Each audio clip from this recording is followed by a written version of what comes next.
Hello, everyone. It is the final week of the year and the final week of believing something new, getting your gymnast brain ready for competition season.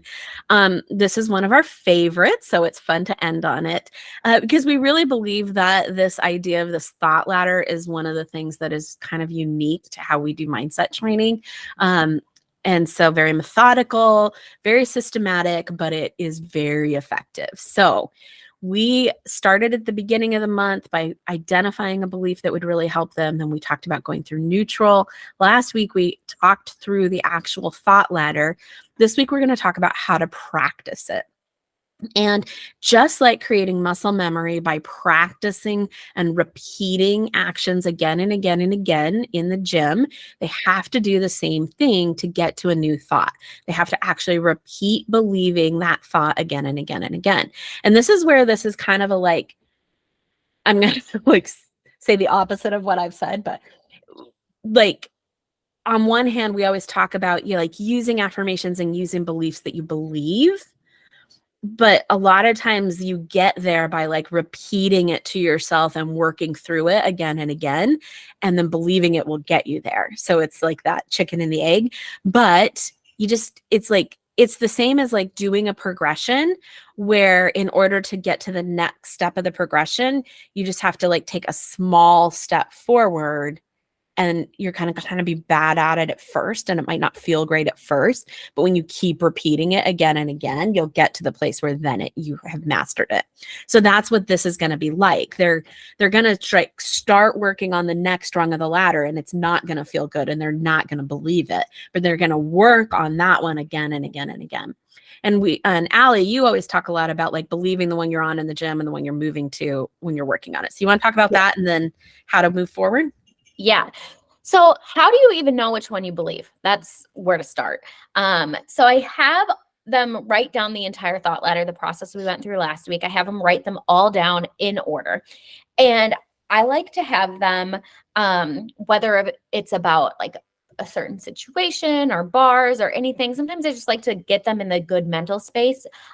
Let's say a skill specifically this time, it'll make it super easy, but or a routine, because we're getting closer to routine. So they have a bar routine and they're trying to believe that they're a great bar worker. So I have them pretend like they're getting up to do their bar routine and think the bottom thought. And if their brain agrees and is yep, sounds good, then you move up. If your brain agrees, yep, sounds good, then it moves up. When your brain stops agreeing with you, because it's like that whole, you have someone on each side of your shoulder, arguing with each other thing going on, where you're okay, I'm learning to believe that I'm a good bar worker. And then the other guy over here is well, actually, but you're not, because you scored really low on this and you haven't made a routine yet and you have season coming up and then you're never going to get a scholarship and blah, blah, blah, blah. Whatever goes on in their brain, it usually spirals. So what happens is when your brain doesn't agree, it starts trying to pull past evidence and try and disprove that new belief that you're trying to have, which turns super negative. So then you end up in this battle of you've got this, or whatever, you're a good bar worker, and no, you're not. And then that's freaking exhausting. Mm-hmm. And so this is when we get the gymnasts. So this is why they're I try to think positively, but I can't, like Stacie's brought up before, because they legitimately are, but they're trying to think something that they don't believe yet. And so then they're in a fight, and then they're spending all their energy fighting with whether or not they can do it or not, and not focusing on their skill or routine. And then bada bing, then they can't do it, of course. And I love talking about it like this with gymnasts, because it's almost relieving for them, because they're that is what happens in my brain. I'm trying so hard. They feel like I've just taken a telescope and looked right into their brain and was able, they're all of a sudden yes, that is me. So one, it kind of takes their barrier down of okay, this is kind of normal. She knows exactly what's going on. And two, okay, there's something I can do about it, because they've already they're at this point where they're I can't think positive. So then they think it's dumb to make this thought ladder anyways, right? And so this kind of breaks them from that being oh, maybe they kind of know what they're talking about. So now we're at this point okay, we've hit the spot. We're going to say, I'm learning to believe that I'm a good bar worker. We've hit this point where their brain starts arguing. To me, that's where they draw the line. That means that that is the belief that they don't believe yet, but are working on. So like Stacie said, we'll give you some tools of like how to practice that in a minute, but like that's the one that they're working on. So then they need to go to a step down to I'm in the process, or someday I will believe that I'm a good bar worker. And that is the belief they want to do in the gym. Because the last thing you want is for them to stand in front of the equipment arguing with themselves, right? And so in the gym, I have them use one they already believe. And then anything outside of the gym that's practicing or additional work or like practice after the event, whatever, however you incorporate your mental training, that's going to be believing the next one up. So one of my favorite tools to help you actually believe the next one up is to write down all the things your little chatterbox on your shoulder is saying to you. So like, well, actually, you're not good at bars because of blah, blah, blah. And actually write those things down and then start disproving them. Because usually they're not 100% truthful. Okay. Your brain is just like reaching, grasping for things. And then you can be like, well, actually, I could be good at bars because I can do a lot of stuff that most people in the entire world can't do. I know that I work really hard, and even if it feels hard now, it's going to pay off. And like whatever their brain can come up with that's truthful, that like disproves why their brain is telling them it's not true, can start releasing them from the belief that they can't do it or that they're a bad bar worker. So getting all the chatterbox thoughts out and start disproving them and continuing to disprove them can be one step in helping them reach that next basically that next thought on the ladder. So use the one that you already believe in the gym, then start moving on to the next one outside of the gym. You can start practicing that disbelief there. Stacie, what's another way you like to help them move up? Well, yeah. And I'm going to add to that one, like Yeah. the brain, the way that the brain doesn't actually care that much on if it's like it just goes on assignment. It doesn't care what the assignment is. So when you give your brain the assignment, so the assignment is, I want you to find 5 reasons why that thought isn't true. I want you to just come up with 5 reasons why that thought might not be true. Because normally what their brain is on assignment is figuring out why that thought is true. And so when you just tell your brain, like, your mission is to find out for the next, between now and tomorrow, find 5 reasons why that's not true, their brain will go to work to find why it's not true. Mm-hmm. And so that works. So the other one that we like to go to is imagining the future. So I want you to imagine that you're the future you who does have this skill, or who does believe this, or who is a great bar worker. What on a scale of 1 to 10, where are you at? And then like, what would she be believing? Like what would be all the thoughts that she has when she walks into the gym? What would she be thinking? Like, kind of go through all of that. And then, or you can go at it from the, like, what are thoughts that would move me closer to that? So, sorry, I just mixed up 2. So let me do them separately. So one of them is on a scale of 1 to 10, where are you at in that belief? And they're like, I am a 5. Okay. What thoughts would move you closer to a 10? And then just having them write down all the thoughts that they could think that would help them move closer to a 10. The other one is, I'm a person, like, believing from the future. So we like to try to believe from the past. Instead, we're going to believe from the future. So I want you to imagine that we're just playing. This is like 3 years from now. You completely have this skill, or you're a great bar worker, or, whichever. Imagine the future. What would that person be thinking and believing? What would she tell you now? What advice would she give you? What thoughts would she be thinking? And it just starts opening up their brain to getting to moving up the ladder.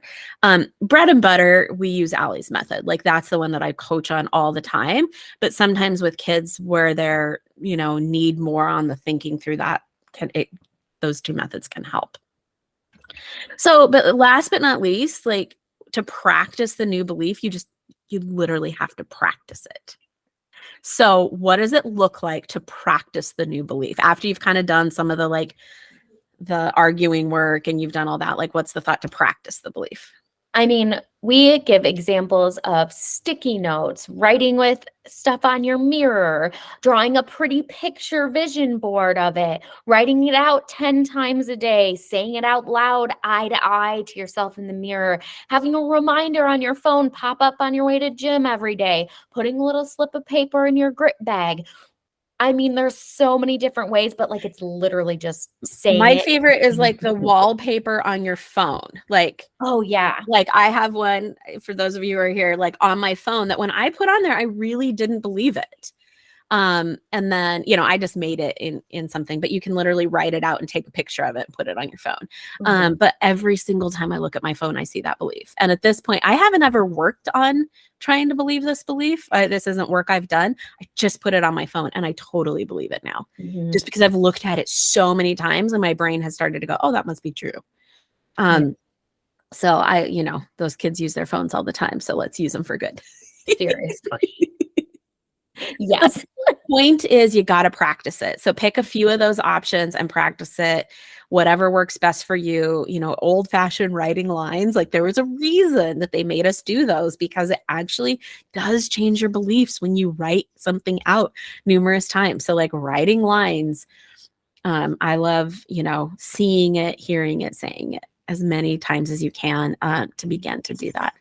And a lot of times this is work they won't do. And so I just kind of keep coming back to you can spend a lot of hours in the gym, but unless you train your brain, Mhm. this isn't going to work.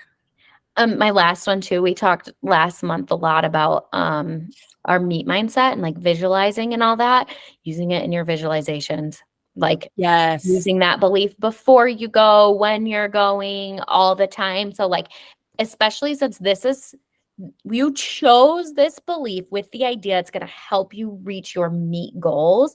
And so visualizing you reaching those meet goals with this belief already believed is going to put you in that situation. Yeah. Love it.